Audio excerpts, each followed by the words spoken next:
রাজ্যের বিরোধী দলনেতা শুভেন্দু অধিকারীকে দেখে জয় বাংলা স্লোগান, গাড়ি থেকে নেমে মেজাজ হারালেন বিরোধী দলনেতা শুভেন্দু অধিকারী।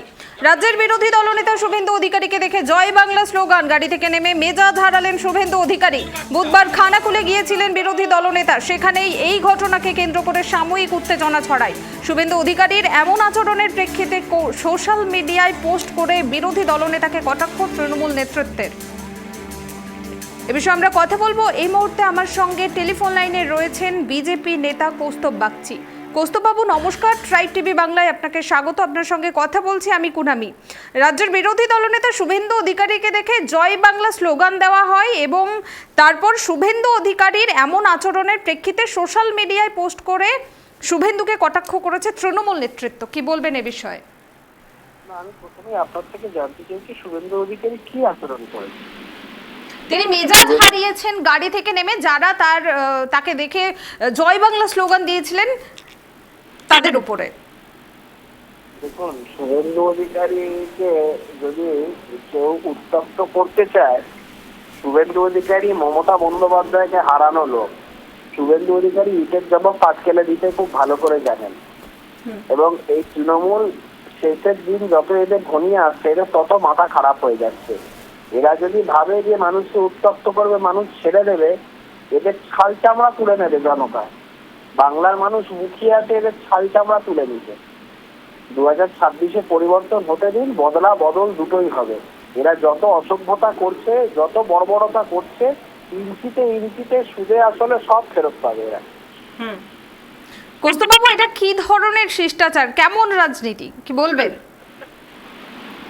দেখুন, তৃণমূলের কাছে তো শিষ্টাচার বলে এই ধরনের কোনো বিষয় তাদের ডিকশনারিতে নেই। এই যে ধরুন, আজকে বিভিন্ন জায়গাতে বিরোধী দলের, যেমন এই শুভেন্দু অধিকারী রাজ্যের বিরোধী দলের নেতা, তাকে এই জিনিস করছে। আমি আমার বাড়ির সামনে একটা ব্যারাকপুরের একটা ঘটনাকে কেন্দ্র করে আমার বাড়ির সামনে তৃণমূলের লোকেরা এসে মাইক বাজিয়ে অসভ্যতা করে গেছে। তো এগুলো জায়গায় জায়গায় তারা যে প্রেসিডেন্ট গুলো সেট করছে, দল যখন ক্ষমতায় থাকবে না তখনই তৃণমূলের লোকেরা বাড়ি থেকে বেরোতে পারবে। যদি আজকে ভারতীয় জনতা পার্টি ছেড়ে দিন, আজকে আমাদের ক্ষমতায় আসারও দরকার নেই। তৃণমূল কংগ্রেস শুধু পুলিশ বিষয়টাকে সরিয়ে দিন। ওদের যদি হিম্মত থাকে পশ্চিমবঙ্গের রাজনীতিতে, ওরা পুলিশের সহায়তা নেওয়াটা বন্ধ করে দিন। তারপরে আমি আপনাকে বলছি, তৃণমূল নেতারা বাড়ি থেকে বেরোতে পারবে না। তারা যে ভাষা বোঝে আমরা সেই ভাষায় উত্তর দিতে প্রস্তুত, কিন্তু ওইসব স্টেট মেশিনারি সাথে নিয়ে বড় হিরো সাজা বা গিয়ে বড় গুন্ডা সাজা, এগুলো তারাই পারে করতে। আমরা বলছি এইগুলো যদি হিম্মত থাকে পুলিশ সরিয়ে রেখে করুক না, মানুষ যোগ্য জবাব দিয়ে দেবে। বাংলার মায়েদের বাড়িতে এখনো সবার বাড়িতে মুড়ো ঝাঁটা, লাঠি ঝাঁটা, এগুলো সব সময় রেডি আছে। ওরা যে ভাষায় কথা বলতে চায় সেই ভাষায় মানুষ উত্তর দিতে প্রস্তুত, এটুকুই বলতে পারে। ধন্যবাদ কৌস্তব বাবু। আমরা কথা বললাম বিজেপি নেতা কৌস্তব বাগচির সঙ্গে। তিনি স্পষ্টভাবে জানালেন যে এর উত্তর কিন্তু সাধারণ মানুষ দেবে সামনের বিধানসভা নির্বাচনে, এবং তার পাশাপাশি তিনি তৃণমূলের দিকে এও চ্যালেঞ্জ ছুড়লেন, যদি তৃণমূল নেতাদের ক্ষমতা থাকে, তৃণমূলের যদি ক্ষমতা থাকে, তাহলে তারা পুলিশের সহায়তা নেওয়া বন্ধ করুক।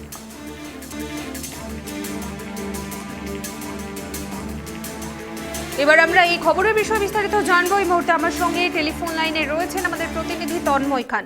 তন্ময়, শুভেন্দুকে দেখে জয় বাংলা স্লোগান, মেজাজ হারালেন বিরোধী দলনেতা, ঘটনাটি ঠিক কি ঘটেছে? হ্যাঁ, একদমই। দেখো আমি তোমাকে জানিয়ে রাখি যে খানাকুলের রাধানগরে যে রাজা রামমোহন মেমোরিয়াল হলের তিনি যখন তার কর্মসূচির উদ্দেশ্যে রওনা দিয়ে যাচ্ছিলেন, ঠিক রামমোহন 2 অঞ্চল অফিসের সামনেই কিন্তু সেখানে কিছু মানুষ শুভেন্দুর গাড়ি দেখতে পেয়ে জয় বাংলার স্লোগান দেয়। তারপরে কিন্তু বিরোধী দলনেতা শুভেন্দু অধিকারী কিন্তু মেজাজ হারিয়ে নিচে গাড়ি থেকে নেমে এসে পাল্টা তিনি আক্রমণ করেন যে আমি হিন্দুর বাচ্চা, এবং তিনি পাল্টা তাদেরকে দেখে জয় শ্রীরামের স্লোগান পর্যন্ত দিতে থাকে। সেই নিয়ে কিন্তু একটা এলাকায় ব্যাপক চাঞ্চল্য সৃষ্টি তৈরি হয়েছে এবং সেইটাকে নিয়ে কিন্তু গোটা এলাকা জুড়ে এখন রাজনৈতিক মহলের মধ্যে একটা আলোচনা শুরু হয়েছে যে বাংলায় থেকে তাহলে কি জয় বাংলা বলা যাবে না। সেই যে সাধারণ মানুষ আছে যারা জয় বাংলা স্লোগান দিচ্ছেন তারা বলছে তাহলে আমরা বাংলায় থেকে কি জয় বাংলা স্লোগান দিতে পারি না? কেন ওনারা বাংলা বিরোধী, তাই জয় বাংলা সহ্য করতে পারছে না? পুনাং আমরা প্রতিনিধি তন্ময় খায়ের সঙ্গে, এবং তিনি জানালেন যে জয় বাংলা স্লোগান শুনে বিরোধী দলনেতা শুভেন্দু অধিকারীর মেজাজ হারানোর একমাত্র কারণ হচ্ছে তারা বাংলাকে সহ্য করতে পারেন না এবং তারা বাংলা ভাষাকে সহ্য করতে পারেন না। সেই কারণেই কিন্তু তিনি মেজাজ হারিয়েছেন এই জয় বাংলা স্লোগান শুনে।